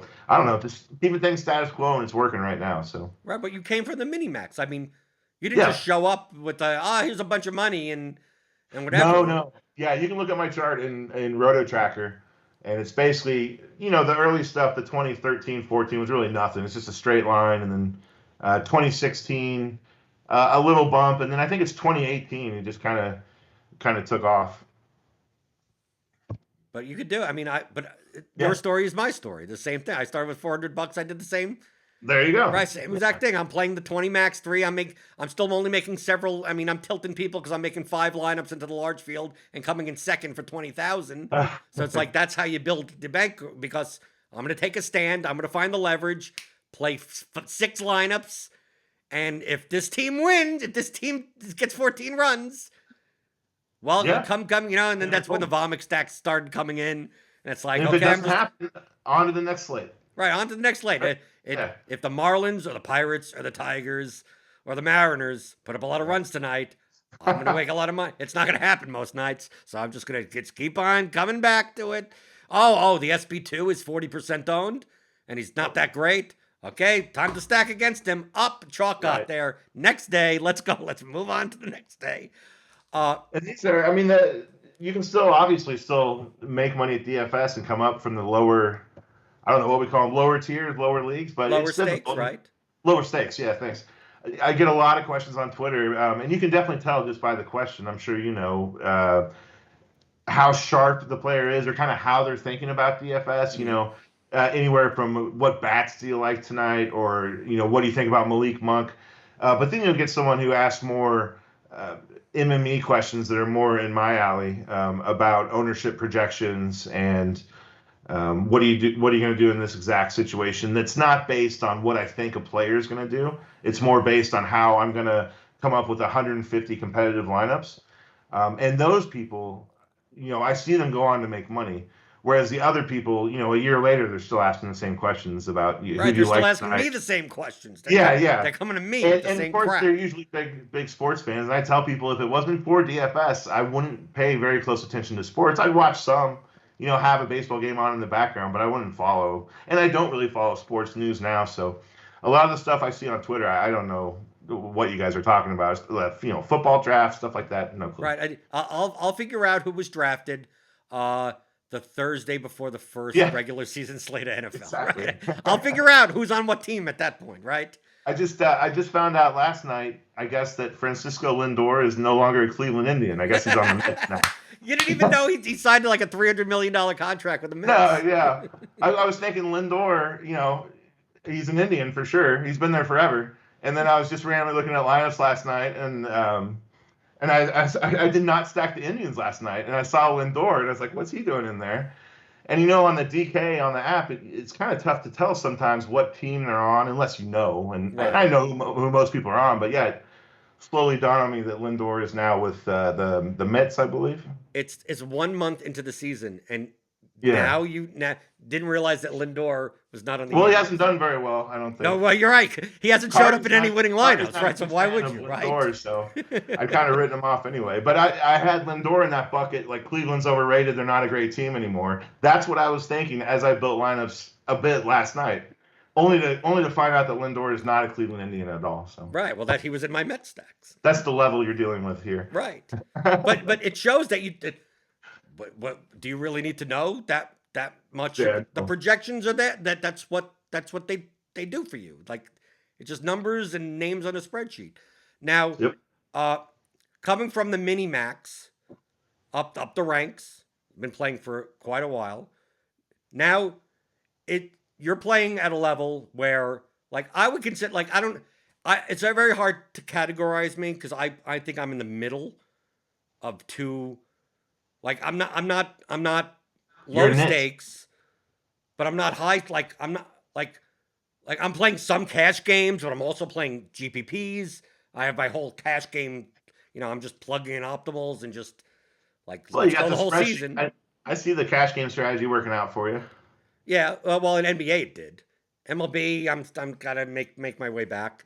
It's a long Too much of a season. grind for me. The cash, I just don't. It just doesn't interest me at all. No, it The doesn't put it interest in is me at all fine. either. But it just if I could just press a button and put the lineups in and just can I get a 7% return at the like Sure. okay like that that's how I'm viewing it. I'm spending most of my time on GPPs. But Right. you're playing at I would consider you a high stakes player now. Like a high volume at the volume that you're playing. Uh It's kind of turned into that this last year. So, yeah. well that's what I was going to ask you. It's like cuz I followed your play last year and it's like okay, substantial volume but not high and you could say or not say whatever you want about your own finances. You know me, I'm completely transparent, but I don't have Right. to expect everyone to be. But I see you playing, 20, 30, $40,000 a slate. I don't know about that. I've se- 40. I have seen 40. it. I've had a. So, yeah, I And kind of then you regret then you putting start to that look and one. you go, is this sustainable? Right. Yeah, I mean, that's some big outlay. That one screenshot I posted, I kind of regret now. I think it had 23,000 Right. So as so into you, the you can't slate. say that I'm not making something up. Well, I don't think I've done 40. I know I've done a couple that were in the 20s this year. Last night with basketball and baseball, I think I was around the 20 mark again. And those are high up there. Um, so what's the question? Is it sustainable? So I because all I've seen a whole bunch of 100K wins. So I don't know what the status of your Right. bankroll. Like I'm trying to compare. Like to me, I'm transparent. I have about it hovering around a $200,000 bankroll, and Okay. and I'm playing like 2,000 in cash, 1,000 in GPP. Like I'm playing like 1.5% total. Now my cash Right. I treat separately. I put $20,000 aside. I'm playing 10% of that, and that's basketball. That's cash. Like so, it's hard for me to even put that percentages. Like that's like a Well, I separate have thing. upped my bankroll quite a bit since last year. I think last year I didn't even play the $88 tournament, but now I'm maxing that out regularly. Well, that's what I'm saying. You're Uh, maxing out You went from not playing it to yeah. maxing it out at $88. Uh, like, Yeah, do bankroll you have management. $5 million? I mean, like that to me, like in the knit in me is like, dude, I'm like tonight. I think I have $1,200 in entries into GPPs in baseball, and Mm. I have like a $200,000 bankroll. Like that's How like many entries? How many entries do you have in the $1,500 250 to first tonight? not zero. Right. How many do Me you? neither right now. I'm contemplating it. Really, so you're contemplating, which, but Well, a couple. I'm not going to max it out. That'd be well, crazy. that's what I'm talking about. It's like, oh, maybe I'll have a couple, but I won't max it out. Like I don't have I have zero. Like I have a to most people $200,000 is a big bankroll, but to me, based on the math of DFS, I don't think it's a big.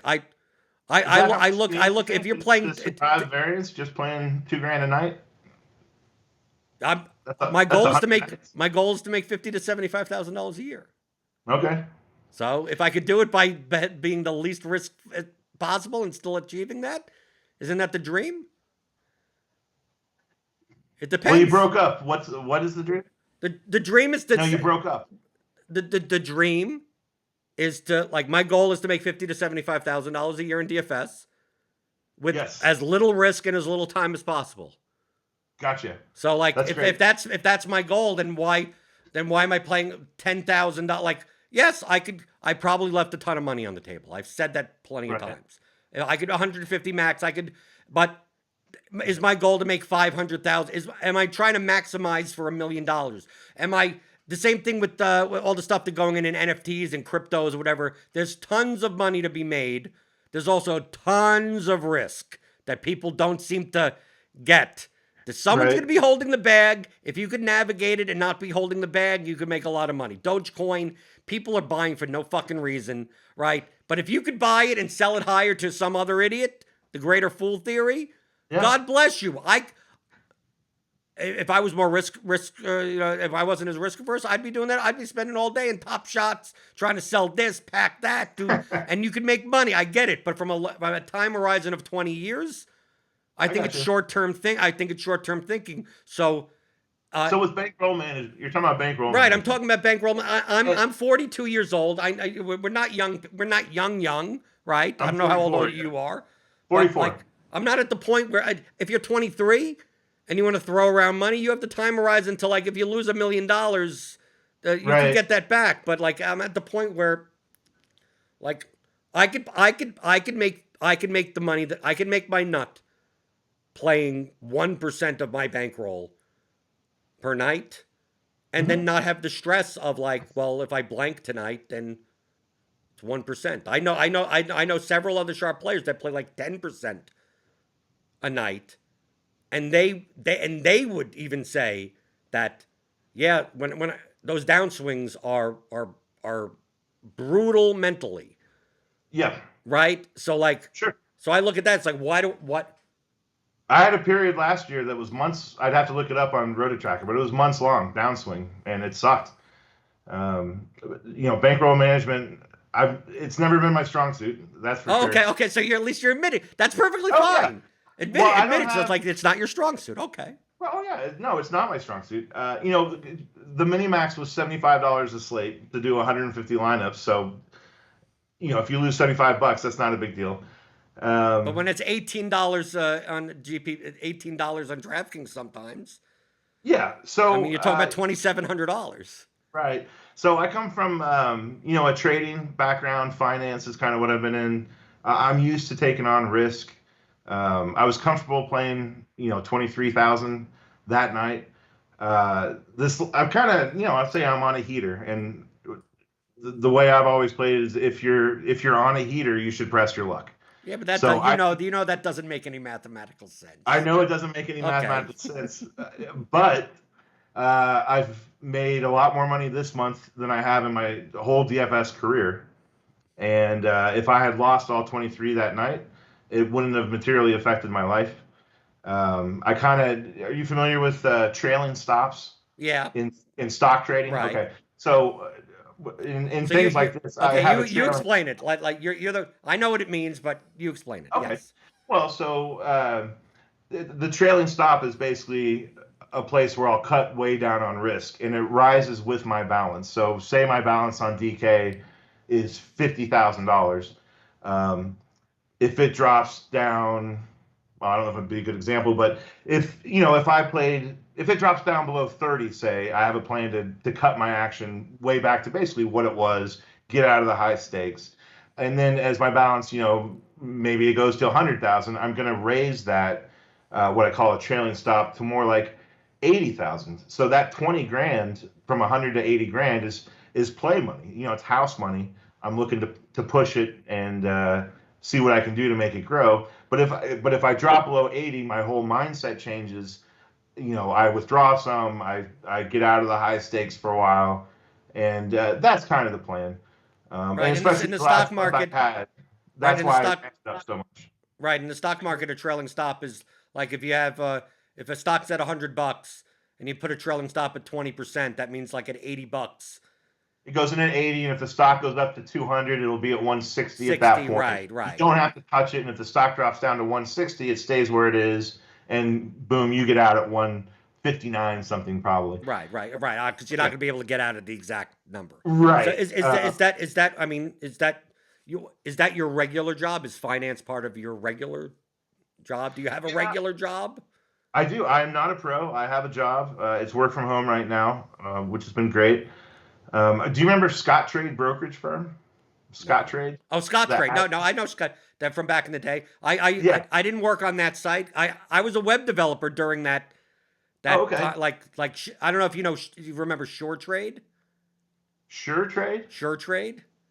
I don't think so. Okay, that was the big site. That was the big site I worked on. Or obviously, Ameritrade, which then Yep. became TD Ameritrade. Like Bank of America bought so many of these companies, and it all consolidated. All the sites that I worked on for the stock trading back in like '99, 2000, they don't exist anymore. Like TD Ameritrade existed, but like I worked on the Ameritrade Gotcha. before they merged, right? Like that's a long back that I go. Yeah. Uh, Well, I've always been in finance. In 98, I think, I went to work with Charles Schwab in Denver and then traded some in Chicago and then ended up managing a Scott Trade branch for about 10 years or so. And now I'm a compliance examiner. I moved over to compliance. I'm a compliance examiner for a broker dealer, so I audit financial advisors, and we're doing that all remotely right now. so Um, is any that's my main job. Uh, do we have to give the disclaimer then for this podcast that none of this is financial advice? None of this is financial advice, that's for sure. Is that what you do? Is that what do you stop by on podcasts? Do you stop by on lulls and make sure they're not giving financial advice? No, more like I make sure they're not doing YouTube videos without running it by compliance first, things like that. Okay, so you're working for the company. I mean, you're not with the SEC type of like. Right. No, I'm working for a broker dealer that owns other broker dealers. So it's like a network of 7,000 financial advisors or something, and we got it. We're required to see one at least every 3 years. We're required to see them. Right. So you're Uh, just making sure that they're following all the they're procedures. following it, not that you're enforcing anything. Exactly. We're Right. just making sure they're doing everything by the rules and not screwing over any customers Right. and not doing anything weird, out there and wherever they are all by themselves running their own branch. Yeah, we just make sure everything's normal. Right. So maybe you should go work for Vegas Dave. Vegas Dave? Right. Said teach him compliance. I'm not. Tell me about that. You don't know Vegas Dave? It's not coming to mind. Oh no, you watch lulls and you don't know Vegas. He's a sports betting tout that is just insanely fraudulent. Oh, maybe my mind switches off when they start. I haven't seen everyone, but it's on. I'm subscribed. Right. He might have me. That guy might have me blocked on Twitter. Actually, I'm not. Really? Starting, What, Brian? What, oh, Rick? no, Vegas Oh, Vegas Dave. Day. Oh, yeah. Okay. I'm not a fan of sports betting. I'm just not a fan. Are Betting. you not a fan of sports betting because it's not peer to peer? Yeah, well, I mean that the house is always going to have the edge. How are you going to beat the house over time? I don't like it because there's no. I don't feel like there's any kind of edge. Well, there's edge on the market. I mean, isn't the betting market the same as the stock market? Stock market is a betting market. So It's not quite the same. makes the stock market there be an edge in the stock market, but be no edge in sports betting markets? Say, how could there be? Yeah. What if you would say that investing in the stock market would be you'd be fine with that, but not in the sports betting market. Couldn't there just be the same type of inefficiencies? If there's inefficiencies in the stock market, there has to be inefficiencies in the sports betting market. I'm sure there are inefficiencies. I don't have the experience or the inclination to get involved in it enough to find any. And unfortunately for you, instead of stocks, I'm more of a crypto guy myself. So. Oh no, that's where all your money came from. I've been a fan of crypto for a while, and it's been a good year. Good for now. It's just one. For now, it's all going to fall apart any day. One long journey to zero. That's one long journey to zero. It's been a hell of a ride, at least. Right. Well, sell while you're ahead. Get the hell out of there. Maybe. Isn't there some dude I just saw on Twitter? Is this true? Is there some dude that has an $18 billion wallet of Dogecoin? Oh yeah, I think so. I'm sure. Dogecoin is a joke. It's embarrassing that it's above 50 cents. And that's the. If you have $18 billion, why do you? Is that person dead? What happened to that guy? Right. I'd be selling if I were him. I don't know. Well, but basically, if he liquidates, like it goes down to a penny. I mean, like, right? With that much? I mean, I don't think I don't follow Doge, so I don't know the volume and everything. But I would think to start liquidating that position would definitely cause a market crash. Just finding bidders. I don't know what the bid ask is like with Doge, or where all the volume is. I But don't yeah, that get the would be a whole thing to mess. begin with. And the thing with crypto is you can actually see those people moving the coins around Mm. on the blockchain. There's alert services you can get, hey, 10 billion Doge just moved. And even the act of just moving it from one wallet to another, if people think that's in preparation to selling, then we'll see a big dip. And yeah, I'd like to see Doge down to zero for sure. That'd be nice. Are you into the NFTs? No, I tried with Top Shots. I got like 9 Top Shots. I think they're worth maybe like $40. Got a few packs. I think I'm called a rent seeker on Lowell's. I think I heard that term. I was looking for good ones and then put them up in the market. I made a little money and took it out. It only took about 6 weeks to get my money out, so that was nice. And then I was gonna get into the Topps baseball NFTs. I was ready, man. I did buy packs. They charged my card and everything, but I didn't get them. They took them back, and that just kind of ruined it. So now I'm off NFTs. They took back the packs. I thought Well, they were no, giving. I thought they were giving out wooden coins or something like that. that was the first thing. But then the next day they had a big pack sale. What they would do is they charge your credit card, and then a few hours later they refunded it. And because it's such a mess, when they were selling packs they didn't have, I guess, or all the bots bought them. How could they not have packs? They don't exist. They're not real. They're not physical. How do they not exist? What is real though, right? What is real? I don't know. What is real? Yeah. It's I don't. Do you have any NFTs, any crypto? No, I'm not, zero. I'm a no coiner, no minter, You are no. You know what I got? I'll take a look. I got a lot of apple juice. I got apple juice. I got a lot of a lot of energy stocks.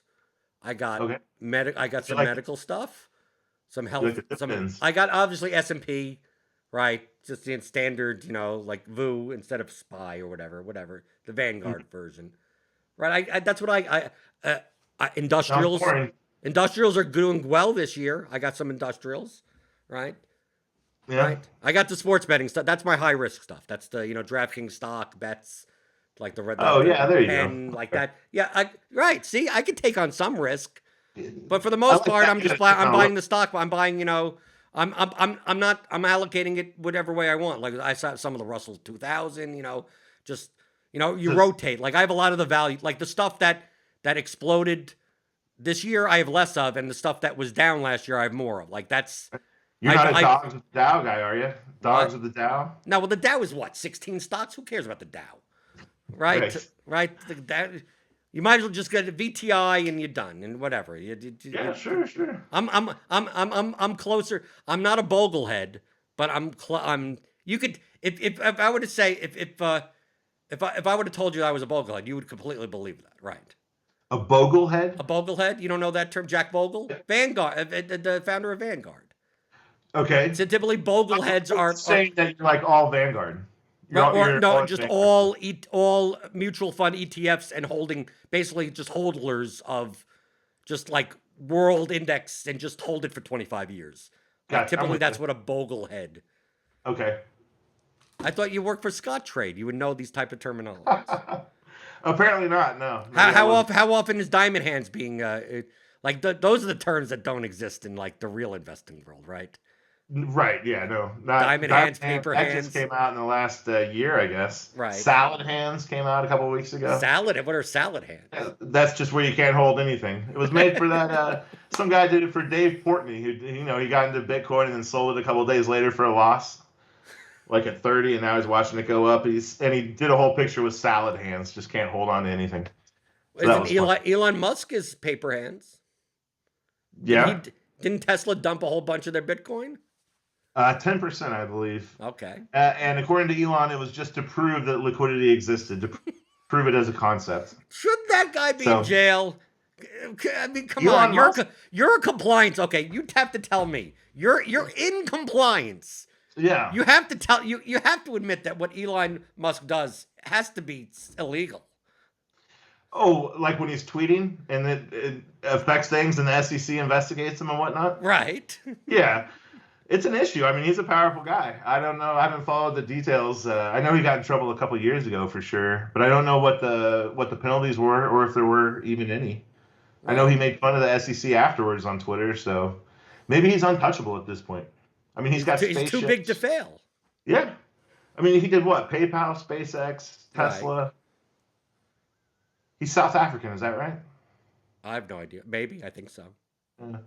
So, yeah, I don't know. Quite a guy. A lot of money. I don't know what his deal is with Doge, though. I don't know why he likes Doge.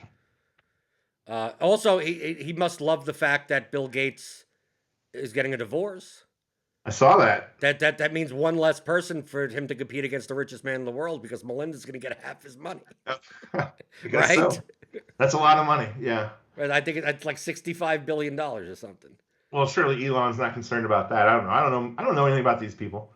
Right. Well, no one does. It's these I know are the Bill and Melinda Gates Foundation and Windows, right? right. But that's going to be the most costliest divorce in world history, It's going to be something. right? Okay, chunk yardage on Twitter. Chunk yardage just it seems like you just create names and just like there's no real I don't. reason. Well, I was going to say maybe only Jesse has more names than I do around, but I don't know why I took chunk yardage. I think Uhhuhbro was taken maybe at that time. Maybe it still is. I think you have that issue, right? There's someone with my There's my someone real with name. Blenderhead and they They don't haven't tweeted in years. right. Twitter said they were going to dump all those so we could claim them, but I don't think they have. No. But yeah, basically, I had a personal Twitter, and I just wanted a Twitter that was DFS focused.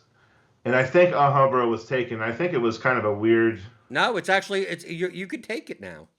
Really? I just tried to go to Uhhuhbro on Twitter and says this account doesn't exist. Oh well, there you go. So you got to change. You got to change it now. Maybe. The chunk yardage was. I think football was probably on, and the announcer was talking about chunk yardage plays or something. I was like, oh, that'll work.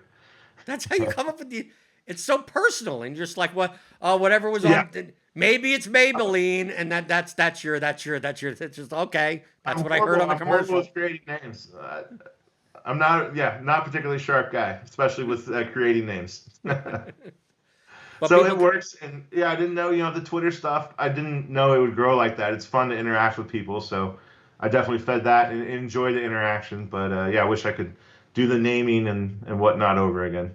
right? Because I'm assuming that in your normal life, like no one has any clue about DFS or any of this. That's interesting. Some of my close friends do definitely, and my family does. My mom and dad they ask me how I'm doing and like to root on. Like what pitcher should I watch or something like that. Right. But So they not get but no one to talk daily as far as like a kick out of strategy it. like as I was far thinking as about that today before I talked to you. Is that I've watched videos of DFS personalities talk about, for hours and hours and hours for years and years and years.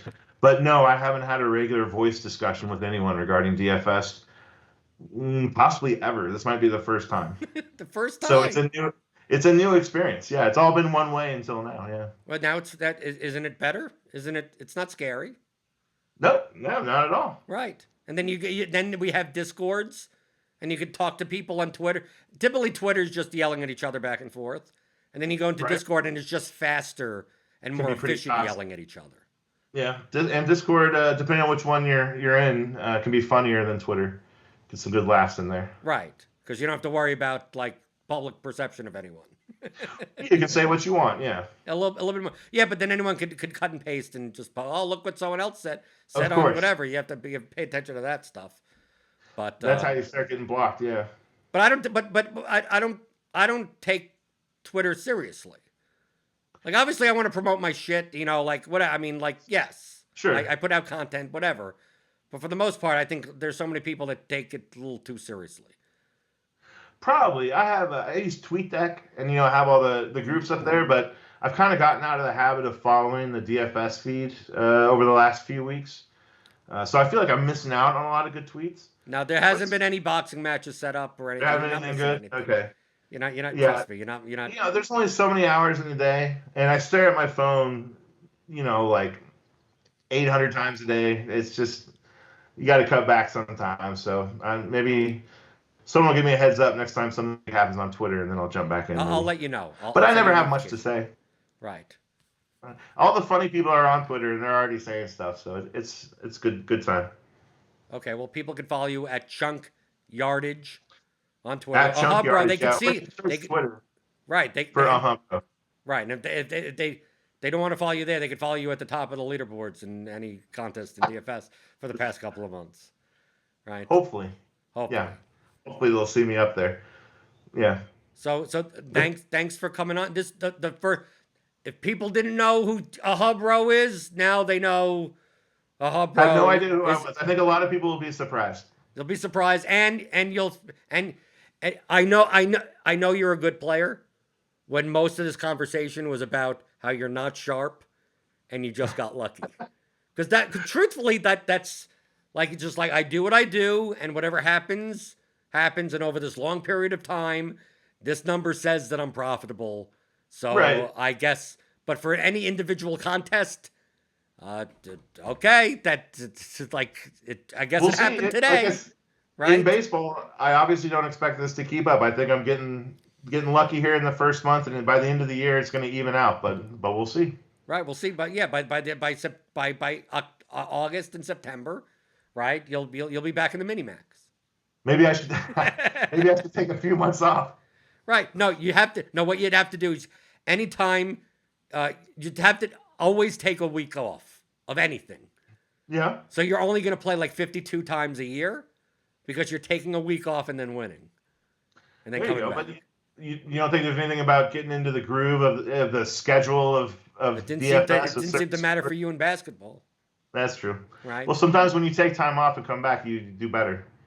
Right. So you have to go back and forth. So what you have to do what you do.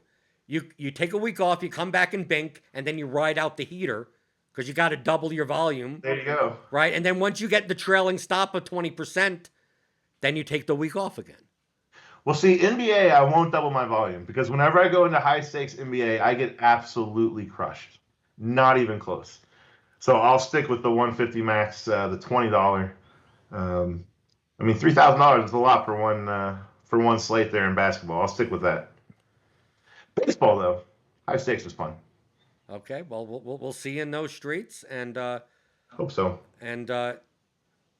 you'll provide the best testimonial. Lastly, was Brian Hooper right? Did I create a monster? Yeah, we didn't talk too much about that. I definitely credit you with changing my game. I think soon after finding you on Periscope, I think it was football slates originally, but it went into different things. And I searched YouTube and I found your old YouTube stuff. The state of the DFS industry video was pretty great, and it changed my game. I mean, how I approached DFS, and it definitely helped me bank a few tournaments that helped me get a bankroll.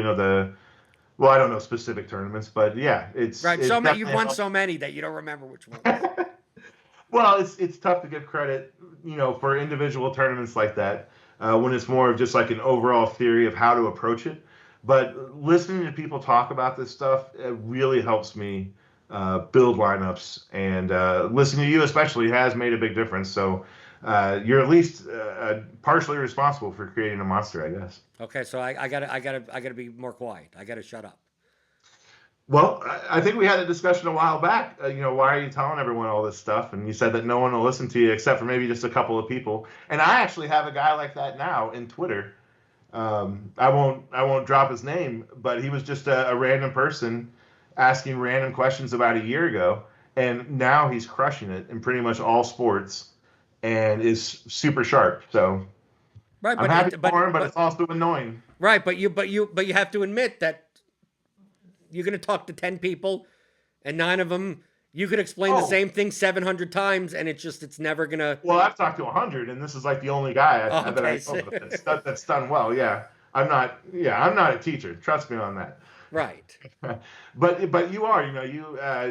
You're able to get these points across concisely where they make sense. And like I say, kind of formulate what I had in my head, but hadn't been able to verbalize, and that really helped me. So, yeah, definitely appreciate you being on the scene and what you do for DFS. Yeah, and same for you with all the analysis you do on Twitter, and Oh, thank you. hopefully, yeah, I could win. I could win first over you one of these slates. As long as I'm making money, I don't have to win first. I'll win second 74 times. I don't mind. Well, I hope you get second behind me, right? No, And no, how you does want to wish me 151st place, really. well, what I was going to say is if I have 150, I hope you get 151st Right, to 251st, right? Is that how that works? right. That's what it's supposed to be. I hope you. I But mean, you're not. That's never going to end up happening because your lineups aren't correlated that much together. that's true. Right. I'm So never it's going to get really, one through. from a realistic perspective, you're never going to get 1 through 150 with the diversification that you play. That is definitely one thing I look at is how my 150 are spread out on each slate and kind of look at it as its own organism. And as it refreshes, you can kind of get a feeling on how the night's going or what might be happening with your 150 just based on how that moves, if that makes any sense. No, no, I understand. Okay.